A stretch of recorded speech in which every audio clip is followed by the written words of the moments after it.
উচ্চ মাধ্যমিক পরীক্ষার প্রথম দিনই রাজ্য জুড়ে ছাত্র ধর্মঘটের ডাক দিল স্টুডেন্টস ফেডারেশন অফ ইন্ডিয়া, যাদের আমরা এক কথায় জানি এসএফআই বলে। সোমবার সকাল থেকে রাজ্যব্যাপী সকল কলেজ ও বিশ্ববিদ্যালয়ে ধর্মঘটের ডাক দেয় বাম ছাত্র সংগঠনটি।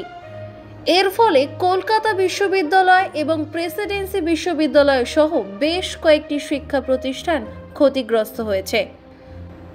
যোগমায়া দেবী কলেজের সামনে পিকেটিং এর খবর পাওয়া গেছে। পুলিশের সহায়তায় তৃণমূল সমর্থকরা তাদের পোস্টার এবং ব্যানার ছিঁড়ে ফেলেছে বলে অভিযোগ এসএফআই এর, যার জেরে দুই পক্ষের মধ্যে সংঘর্ষের পরিস্থিতি তৈরি হয়। এসএফআই এর অভিযোগ, পুলিশ ও তৃণমূল কর্মীরা তাদের শান্তিপূর্ণ প্রতিবাদে বাধা দিয়েছে। এই ঘটনায় বেশ কয়েকজন এসএফআই কর্মী আহত হয়েছেন বলে দাবি করা হয়েছে। অন্যদিকে তৃণমূল কংগ্রেস এই ধর্মঘটের বিরোধিতা করে পথে নেমেছে। তাদের দাবি, উচ্চ মাধ্যমিক পরীক্ষার মতো গুরুত্বপূর্ণ দিনে এসএফআই এর এই ধর্মঘট ছাত্রছাত্রীদের ভবিষ্যৎ বিপন্ন করতে পারে। বিজেপি কেন্দ্রীয় নেতা এবং রাজ্যমন্ত্রী সুকান্ত মজুমদার এসএফআই এর এই পদক্ষেপের তীব্র সমালোচনা করেছেন। তিনি বলেছেন, এটি ছাত্র বিরোধী কাজ। উচ্চ মাধ্যমিক পরীক্ষার দিন এই ছাত্র ধর্মঘট করা উচিত নয়। এর ফলে ছাত্রছাত্রীদের অসুবিধা হবে। এটি ছাত্র বিরোধী কাজ। আমার মনে হয় উচ্চ মাধ্যমিক চলার দিন, শুরুর দিন ছাত্র ধর্মঘট ডাকা উচিত নয়, আর ছাত্রছাত্রীদের অসুবিধে হবে এরকম কোনো কাজ করা উচিত। আমরাও বিক্ষোভ দেখাবো ভেবেছিলাম, সেই বিক্ষোভকে আমরা সেখানে এমনভাবে পরিবর্তিত করেছি যাতে কোনো ছাত্রছাত্রীর কোনো অসুবিধা না হয়। নর্মাল যে গণতান্ত্রিক পদ্ধতিতে আমরা রাস্তায় নেমে যেভাবে অবরোধ করে বা এইভাবে বিক্ষোভ দেখায়, সেই ধরনের বিক্ষোভ ভারতীয় জনতা পার্টি যুব মোর্চা করবে না। মেদিনীপুর কলেজে দেখা যাচ্ছে সংঘর্ষ তৃণমূল ছাত্র পরিষদ এবং এসএফআই।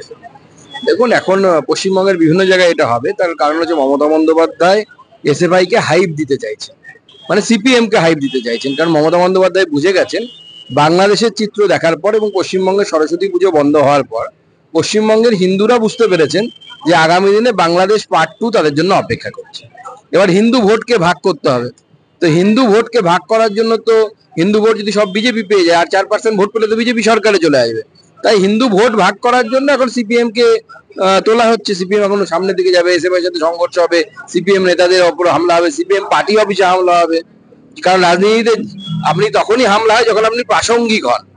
সিপিএম এখন প্রাসঙ্গিক ছিল না বা নেই, সেই জন্য তাদের উপর হামলা হয় না। এখন চেষ্টা করা হচ্ছে উল্টো, যে হামলা করে প্রাসঙ্গিক করা। কিন্তু বাংলার জনগণ বুঝে গেছে, বাংলার হিন্দুরা বুঝে গেছে, সিপিএম কে ভোট দেওয়া মানে হচ্ছে পক্ষান্তরে তৃণমূলকে সাহায্য করা। তাহলে যাদবপুরের যে এই ঘটনা, শিক্ষামন্ত্রী প্রাপ্ত বসু গণভয় চাপ দিল স্টুডেন্টদের, এই যে ঘটনা, এটা কি বলতে চাইছেন পুরোপুরি? এটা ওই এখন যে নতুন আইপ্যাক হয়েছে, কি জেন, প্রদীপ জেন না কি চালায়, তার প্ল্যান হতে পারে, এবং সেটা মমতা বন্দ্যোপাধ্যায়ের নির্দেশে পুরোটাই ড্রামাও হতে পারে, পরিকল্পিত হতে পারে, অসম্ভব নয় কিছু।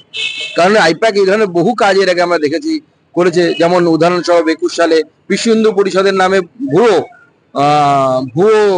প্রচারপত্র বিলি করা এর আগে আমরা দেখেছি।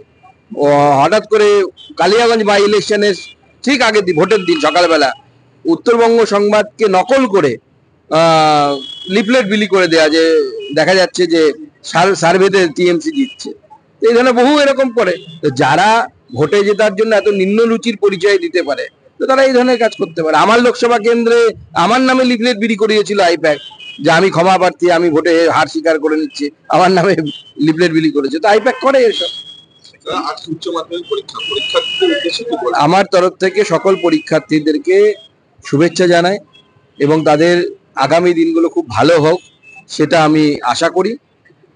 সুন্দর করে পরীক্ষা দাও, কোনো টেনশন করবে না। আর মনে রাখবে যে পৃথিবীর কোনো পরীক্ষায় তোমার মধ্যে কি কোয়ালিটি আছে বা কি উপকরণ আছে তা জাজ করার জন্য যথেষ্ট নয়। পরীক্ষাকে পরীক্ষার মতো নাও, is a part of life.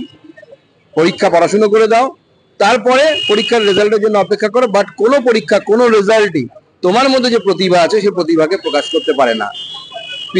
পৃথিবীতে জীবনের এন্ড বলে কিছু নেই, যতদিন শ্বাস ততদিন আস।